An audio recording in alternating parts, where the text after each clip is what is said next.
whatever. They want a book about kinky group sex. That's not the book I want to write. Whatever. So I just sort of took the idea of doing this book and I set it aside until I met Eve. So that's always my cue to take over. And a lot of stories start that way. But I have a quick question. How many people in this room are familiar with what polyamory is? Okay, good. So just wanted to make sure we don't have to, that we can skip the poly 101 bit. And how many people have read all or part of More Than Two? Wow. All right. How about The Game Changer? Not so much. Cool. So I was monogamous most of my life. I came to polyamory from a totally different direction than Franklin did. And I had heard about polyamory when I was in university. Some friends of mine were practicing it, but I was in monogamous relationships until around 2004, right about the time that the final events in The Game Changer were happening, actually. My partner, who would later become my husband, and I decided to open up our relationship. And we had read Dan Savage's book, Skipping Toward Gomorrah, which has a chapter in it on swinging. And we were like, well, that sounds like a fairly safe way to, have sexual variety. And, we had some issues with mismatched libido, and we thought maybe that would help that. And so we joined some swingers groups and went to a party, and we really quickly realized that that really wasn't for us. We were not into the casual sex sort of, no emotional connection sort of thing that the swinging scene is about. And that we really needed to have stronger emotional connections with people. And so that led us down this long road of me reading everything I could get my hands on about different kinds of non-monogamy, and us, talking about what an open relationship looked like for us. And finally, in around 2008, 4 years after this whole process started, I met the partner who I described in More Than Two. I call him Ray in More Than Two. And so if you've read More Than Two, you've actually heard most of this story, right? So I'll skip some of that because what we don't talk about in More Than Two is our own relationship and the development of that. We had an agreement when we wrote More Than Two that the stories all had to be in the past. The stories that we used, we were not writing about current events happening in our lives, which, given that we had only been dating for about a year at the time that we wrote the book, that meant pretty much our entire relationship was off the table. So in my relationship with Ray was hierarchical, and that sucked. I was a secondary partner, and I wasn't allowed to make a lot of requests. I had to accept a lot of restrictions on our relationship, and I was trying to deal with that. And so I went online looking for resources, and I found this page, or this website called Zero Mag that had all this great information about polyamory, and on it was this thing called the Secondaries Bill of Rights. And, Franklin described that, sort of the angel singing moment of when he discovered the word polyamory. That was my moment when I found the Secondaries Bill of Rights. And I was like, oh my God, because I had never encountered an alternative to a hierarchical, couple-centric, primary-secondary model of polyamory. And I had always thought that was the way you did it. That was what happened, that was the only choice. And so that there was somebody else writing about this was really validating and really helped me sort of shape what I thought about polyamory. And I think that Franklin's relationship with Amber that he writes about in The Game Changer, which led to the creation of the Secondaries Bill of Rights, which he also writes about in The Game Changer, and the presence of that on his website for the last almost 15 years has probably, I think, I wish I could count like the number of people for whom that moment of finding that was like it was for me, like just so validating and so helpful in choosing a new model of polyamory. But that's one of the reasons we call the book The Game Changer, was because of that, the importance of that in affecting so many people and the direction they've gone.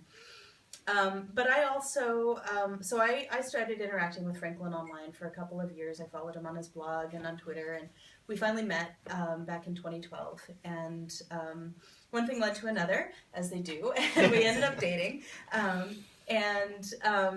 had, by that time, been blogging for a couple of years on my own, and had been thinking about writing a book. because I'd read everything there was that I could find, and none of it said the things that I wanted to say. And so I felt like, if I want to see that, I have to create that. And so when I ended up dating Franklin, we, of course, were incredibly compatible in our views on polyamory, in no small part because of his influence on my views on polyamory. But I said, that book that you wanted to write and that book that I wanted to write, why don't we just make it the same book and write a book together? And we both share a love language of co-creation. We like to create things with our partners. And so that sort of became our project for the next year, was to write this book. But we really wanted to, there are a lot of books out there, and we wanted to provide something that had never been provided before. So do you want to talk about that? So at the time we started working on More Than Two, there were, I believe, 36 books out there by significant or major publishers about polyamory. And all of the ones that I had read, and I haven't read all of them, but between the two of us, we've read a lot of them. They seem to be, one of two basic types of books. There were a lot of books that were sort of cheerleading books. They were like, woohoo, polyamory is awesome, polyamory is great, polyamory is utopian, it's more evolved, it can save the world, blah, blah, blah. Or they were like overviews of polyamory. This is what polyamory is. This is a whole survey of how different people do it. But what we didn't really see was people who were... Did some research to see if anyone had covered this before. And in fact, the issue of relationship rights has been tackled before. And it's been tackled in documents and resources that are geared toward preventing domestic violence. So the only places that I found relationship bills of rights published were on anti-abuse websites. So apparently the people who are talking about rights in relationships are doing that because they are seeing rights being violated. And so that's where a lot of these things, like to be free from coercion, to end a relationship, to say no, all of those things actually came out of those resources. So, and of course we had to add some things based on, that came out of the Secondaries Bill of Rights, and also based on some of the sort of special situations that can arise when you have multi-partner networks. But essentially, the Relationship Bill of Rights is it's not principles for good relationships. You can't, take this and follow it and say, I'm going to have great relationships. There's a lot more things you need to do to have great relationships. This is the baseline. This is the floor beneath which you cannot sink, or else your relationships start getting really, really messed up. And we actually got into a discussion about a year ago as to, well, can you even give these rights up? Can you say, I no longer want these rights in my relationship, or I'm going to negotiate away specific ones? And we actually have come to the conclusion that no, you cannot give them up. You can pretend to give them up. You can enter into a relationship where you say you're not going to exercise these rights, but these rights belong to you as a human, and you always have them. So, an example that people have brought up is, well, what about, how does this apply in DS relationships, in BDSM? Well, for example, in a DS relationship, you may say, well, I'm your slave and I'm your property, and, I can never leave you. But there has to always be a recognition at some level that that's a game, and you actually always do have the right to leave. And there are people who will take us to task on that, but we believe that you always do have the right to leave a relationship. You cannot ever give that up. Even if you've entered into some kind of contract, you haven't really given that right up. So that's where the Relationship Bill of Rights came from. And we also put forward two axioms for all ethical relationships, period, not just ethical non-monogamy. And those are, the people in the relationship are more important than the relationship, and don't treat people as things. And again, we've seen discussions lately about sort of community orientation versus individual orientation, and well, some cultures are more community oriented, and these these values come out of a sort of Western individualistic perspective, and well, to some extent that's true. I mean, our ethical system and the pretty much everything that we put forward as being, good or useful in this book is rooted in our background as part, coming from Western liberal democracies. But saying that the people in the relationship are more important than the relationship is not saying that the relationship or the community is not important. It's not saying that you can't have an orientation toward a community or that you can't work to protect it. What we're saying is everybody has a bottom line in themselves, and that they should never have to cross in order to be part of a community or in order to serve a community, whether that community is 2 people or 20 people or 1 million people. That certain things like bodily autonomy, you shouldn't have to give those things up. You shouldn't ever have to have sex with someone you don't want to have sex with, for example, or any other kind of personal boundary that you could talk about. That people shouldn't have to sacrifice the core of what makes them in order to serve any kind of relationship. And again, we believe that's absolute, that is a core to ethical relationships where people are able to grow and be fulfilled and not have themselves broken down, which can happen in codependent relationships and in abusive relationships. So everything in the book ties back to that. And I know we've been talking about some sort of big concepts, but as you know, if you've read the book, we also deal with tons of practicalities in here. So we take it from the very high level right down to the ground level with, all of this going from like the self-work that you need to do on personal security and communication skills, right down to, who does the laundry. So who makes the bed. So that's all in here.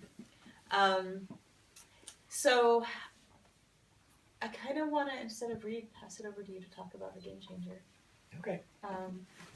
Actually, I'll take a vote. Who wants to hear us read something from more than 2? So there are 2 choices. We can read something from more than 2, or we can pass it over and Franklin can talk about the Game Changer and then read from the Game Changer. So we'll read from the Game Changer no matter what, but we might read less from the Game Changer if we also do more than 2. So who wants to hear something from more than 2? Okay. Who wants to go straight to the Game Changer? All right, Game Changer wins. Game Changer wins. So some of the things that she was talking about are about our ethical systems and about the idea that, particularly about the idea that that people in a relationship are worth more than a relationship, are actually things that I got wrong. That for a long time I didn't really understand in my own relationships. So after we had published more than 2, it turned out to be a lot more successful than we expected. It really connected with people, and a lot of people were like, wow, this book is awesome. And then Eve came to me and she said, you know what? Maybe the publishers who wanted you to do a memoir weren't wrong. Not because you need to write a book about kinky group sex, but because a lot of things happen in polyamorous relationships that we don't talk a lot about, because in the polyamory movement, I think we have sort of become used to being attacked by the outside world. We're constantly told that you're doing it wrong. There's only one right way to have a relationship. You have to have only 2 people. Monogamy is the only right way and all this. And so what that does is it has made us become salesmen. Like, we want to show that you can have healthy multi-partnered relationships, and we want to put our best foot forward, which is all perfectly reasonable because, we do get this kind of judgment from the outside world. But that can create a situation where we run into problems in our relationships and we don't find support for them from people who are monogamous or from people who are polyamorous. And so when I was working on this, I called it The Big Book of Franklin Gets It Wrong. Calling it The Game Changer was actually Eve's suggestion. Because a game-changing relationship is a relationship that comes along and it completely turns upside down what you want your romantic life to look like. That can happen for a lot of reasons. Maybe it's a partner who shows you that something that you didn't think was possible actually is possible. Maybe it's a partner that you're so compatible with that they raise the bar for like the minimum that you will take from your romantic relationships anymore. But game-changing relationships are a reality. And as part of the sort of, I think, salesmanship or utopianism of polyamory, we sometimes undersell the fact that polyamory is a dangerous thing to do. When you let other people into your heart, you are taking a risk. Love is disruptive, and you can't always predict in advance what it will do and what kind of changes it will make in your life. So Amber was my first game-changing relationship, and up until that point I'd spent 18 years married to my ex-wife Celeste, now ex-wife Celeste, in this polymono relationship that was really tightly bounded and very rigidly structured. And Amber was the first person to really make me see that those restrictions were hurtful to other people, but she was also the first person I feel like really ever saw me, really got who I was fundamentally. And that is a powerful, powerful thing. If you've never really felt seen by another person before, the first time you experience that, it's amazing. It's a very heady thing, and that changes the game. So I started dating Amber, and within a few years my marriage had ended. And a lot of that was because Amber really caused me to grapple with and come to terms with the fact that a lot of the assumptions that I had made in my relationship with Celeste were not well founded, and that I really could not in good conscience continue to live the way that I had been living. And what happened was, on the outside, from our monogamous friends, she became the homewrecker, right? That's the narrative that got attached to her. She sailed into this 18-year marriage and she totally broke it up, and she's just a homewrecker. But even from inside the polyamorous community, she got a lot of shaming and blaming because, well, why can't you just get along with Franklin's other partners? Why can't you respect, very dangerous word, that, his existing relationships? Why do you have to change things? And that's the place where I feel like a lot of times we as polyamorous people sometimes come up short, because sometimes love is disruptive. And what that means is that there are a lot of people out there who are grappling with game-changing relationships, who are not getting any kind of support, not from poly people, not from monogamous people, and that can feel very isolating and very lonely. And Eve thought, well, you need to write about this experience because other people are going through this. Other people are having this experience, and a lot of them probably feel very alone. I usually do 2 or sometimes 3 readings from here. The first reading that I do is actually about how I lost my virginity, which I never really thought when I started doing the book tour that it would be kind of weird to be talking about that to people every night, but it's finally starting to get a little bit less weird. But I tell it because it shows the place that I was coming from very early on in my life, when I was first exploring non-monogamy and I was first trying to get a handle on all of this stuff, and I didn't believe there were anybody else like me out there, and I didn't really believe that I would ever be able to find somebody that wanted the same things that I wanted. So there's a little bit of backstory here. I have had a long and varied academic career. I spent 6 years in university. I changed my major 5 times in that 6 years. So that did not exactly, make me a lot of friends among the university faculties of the various places that I went. And on top of that, in my first year of university, there was a mainframe computer, and there were some allegations about hacking that computer, and there were some brand new anti-computer hacking laws, and I was not actually formally expelled from the school I was going to, but they did say that if I showed up next semester, they might try out some of those new laws on me. So they invited me to go elsewhere, and I took them up on that. And in the interim, I ended up working fast food for a while. So that's actually where this story starts. Fast food restaurants, experienced from the inside, are tangled webs of sexual tension, with people coming together in almost every combination you can imagine. A bit less than a year after I started working there, I lost my virginity to a fellow employee, Caitlin, a bright, quick-witted, pretty girl with long, flowing black hair. Caitlin was dating my best friend, Jake, who I'd also met at the fast food place. Jake was athletic and creative, and he had a very unorthodox sense of fun. From the moment we started hanging out together, we tended to create trouble. In one particularly memorable incident, Jake and I were in his cramped apartment working on a project together. We wanted to see if we could build a makeshift flamethrower from things we found around the house.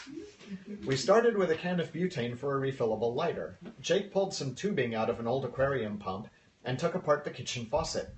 He used the faucet aerator to make some screens that he slid into the tubing as a crude anti-flashback device. I used the shell of a metal ballpoint pen as the nozzle, cutting a small port in the side to make an air inlet. I decided, against Jake's better judgment, to test the flamethrower in the living room. I stood with my back against the far wall, pointed it to the front door, and pressed the lever. At that moment, an acquaintance of ours, Randy, opened the door without knocking. The flamethrower worked far, far better than we had anticipated. When Randy opened the door, he was confronted by a wall of flame roaring toward him. His reflexes, fortunately, proved adequate to the situation, and he dove off the porch in a cloud of expletives as original as it was vulgar. When he got back to his feet, covered in mud from the flower garden, he shouted, "You could have killed me." I shrugged. "Next time, knock before you come in." At that point in my life, I was still sheltered from the complicated world of human sexual interaction. I knew I didn't understand monogamy.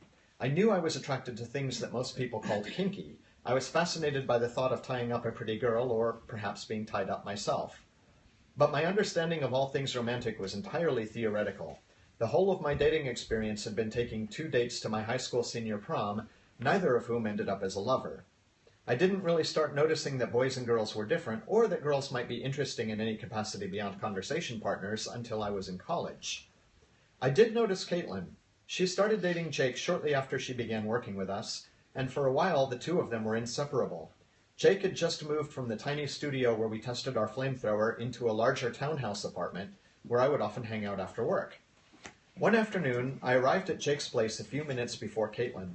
After she arrived, she and Jake disappeared upstairs to have sex while I watched TV in the downstairs living room.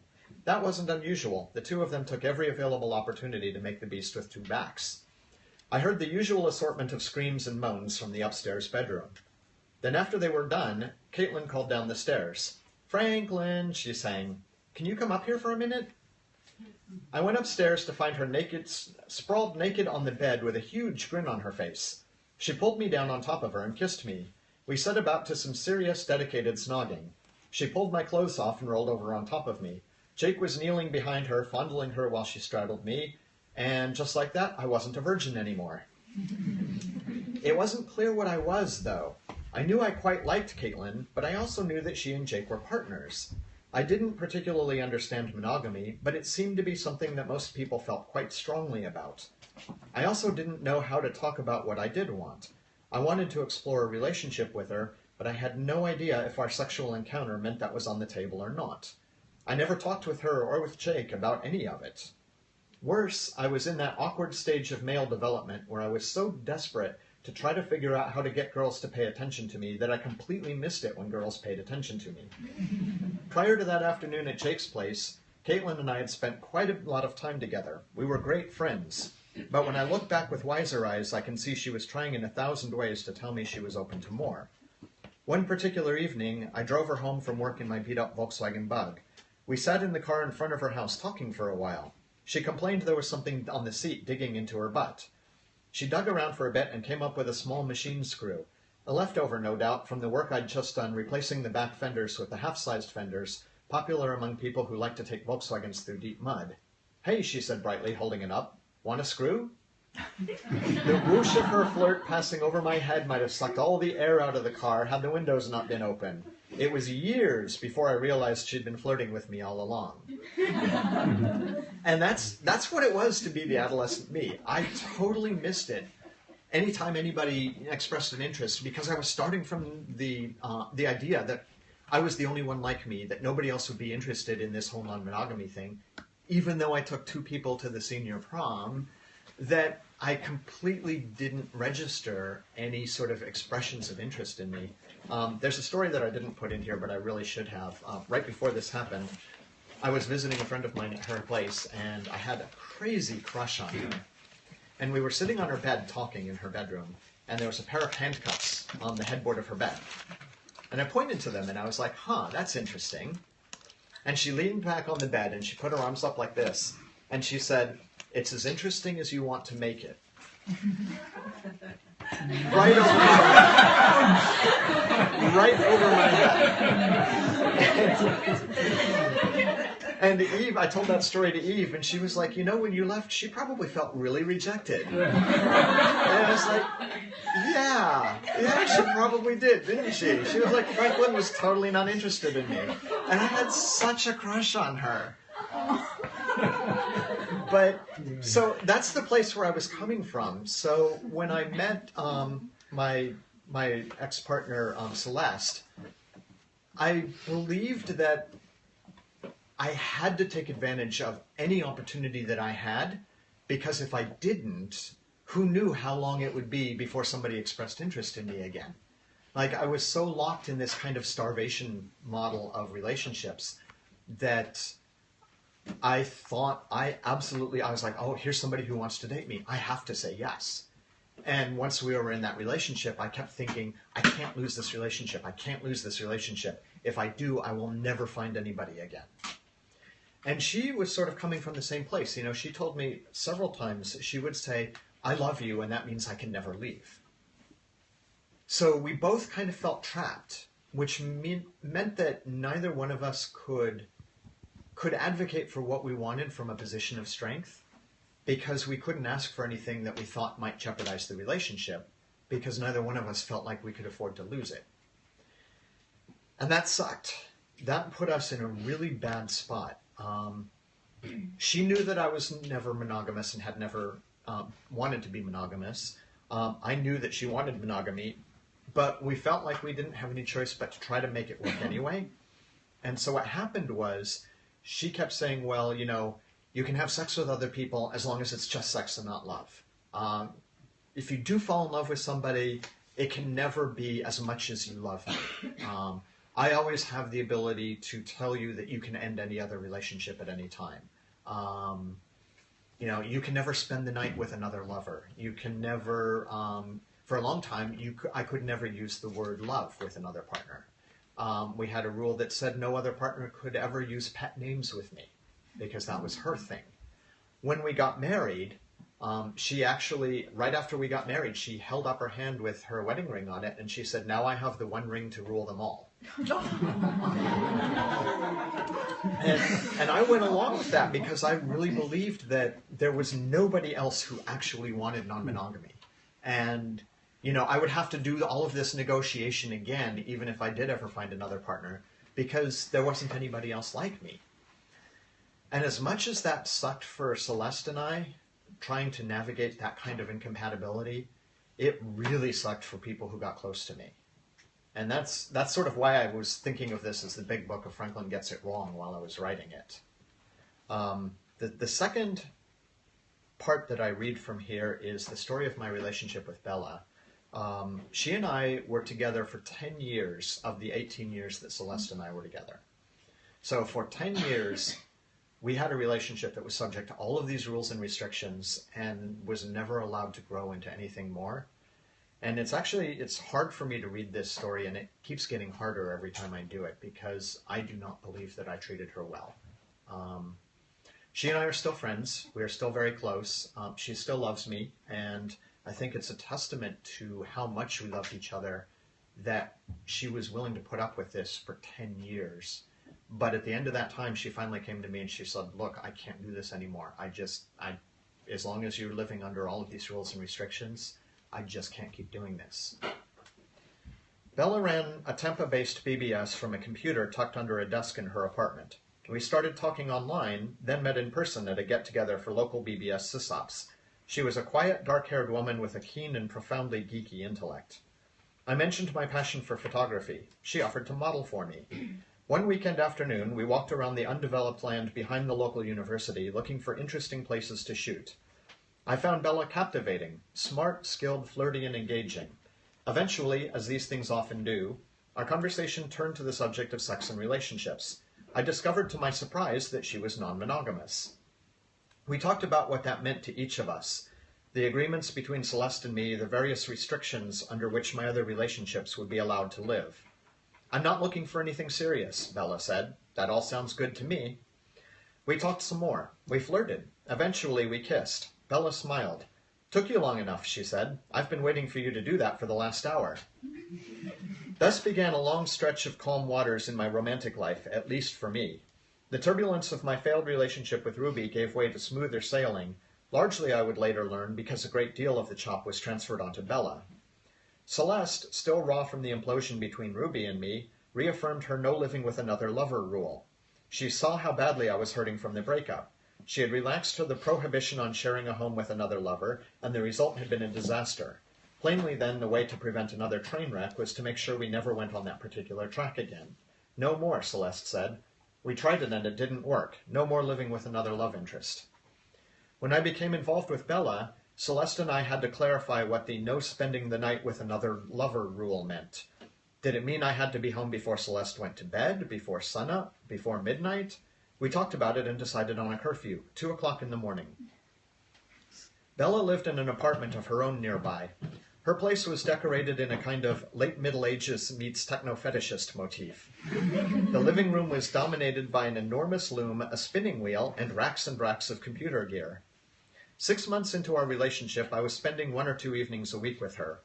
On those evenings, I did the same thing I had done with Ruby, always keeping one eye on the clock so I could be sure to be home on time. Celeste and I hadn't included Bella in the discussion about my curfew. We didn't even think to ask if she had an opinion at all. Why would we? Our rules were entirely about the two of us. Sure, they might affect Bella, but we were thinking about our own needs. Outside relationships had to be kept carefully contained, we thought. Otherwise, how would Celeste and I remain primary? That put a limit on how much I could see Bella. We were only able to spend time together in the evenings after we both finished work, and that relentless, remorseless countdown timer was always running. Even if we hadn't seen each other in a week or two, I had to be home by the appointed hour if I was to keep my commitment to Celeste. Some nights that meant getting up and leaving in the middle of a conversation. Bella, like Ruby, always knew that no matter how close we were or what either of us wanted, at the end of the day she would sleep alone. When the 0 hour came, I would stand up to leave. She would walk me to the door, we would hug briefly, and she would turn away quickly so I didn't have to see her cry. I would drive home, my heart aching, remembering the look on her face. Even through all her pain, Bella never challenged the rules. In our hierarchy of needs, hers didn't matter. From the start, our relationship was built on a Hobson's choice. These are the terms, take them or leave them. They were easy to take at first, before her heart was engaged. By the time she fell in love, she had already agreed to rules that gave her no say.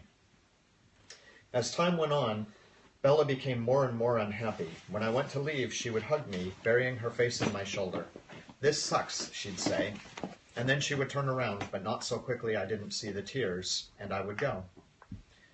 Gradually, quietly, without fuss or drama, our relationship grew deep roots. Softly, gently, so slowly we almost didn't notice, it ran up against the confines of the space available to it. The endless nights of keeping one eye on the clock, knowing I'd have to leave as the curfew hour approached. The silent ache when I left, unvoiced because to give voice to it risked being seen as disrespectful of my relationship with Celeste. Those things started to accumulate. "I love you," she told me one day. "It's not safe to love you. It hurts."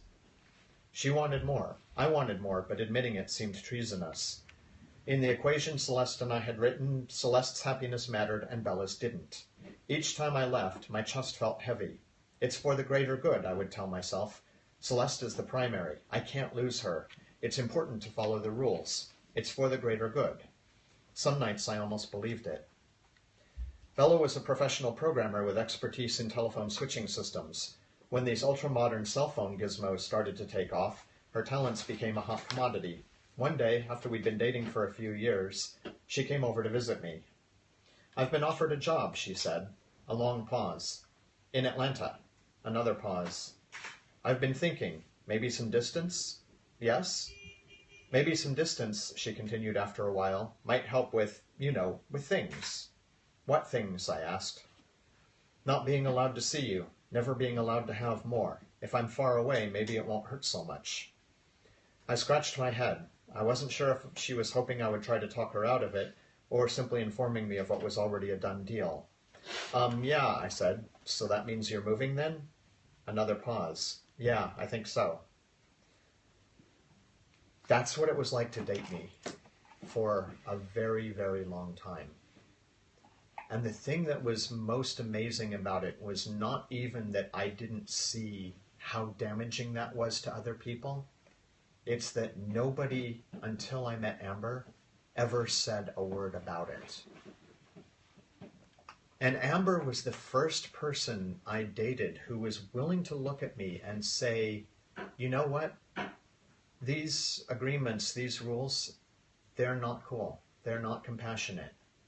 And she was never hostile about it. She was never angry. She was never confrontational. She would look at me and she would say, I have a question. And then the next thing she said would completely turn the world upside down for me. She